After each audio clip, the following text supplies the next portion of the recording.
Ahoj, tady Vanda. Mám pro vás 3 nové zprávy. Ta první se týká toho, že se distancuju od svých videí, co jsem natočila, protože to Kamil posral, což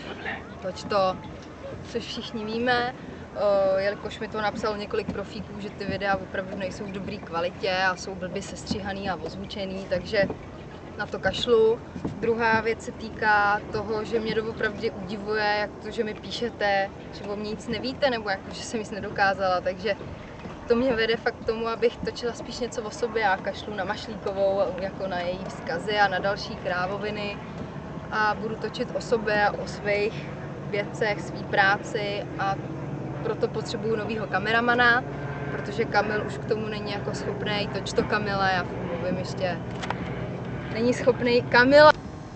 Tak já jenom zopakuju tu zprávu, že schálím novýho kameramana. Chci, aby to byl nějaký profík a fakt už něco uměl, ne žádný famáci a podobný, protože už nechci to, co měl Kamil, chci, aby to mělo nějakou úroveň konečně a nějak to vypadalo, takže doufám, že se mi někdo ozve. Mail máte na mých stránkách, ICQ tam je taky, tak mějte se fajn, Vanda.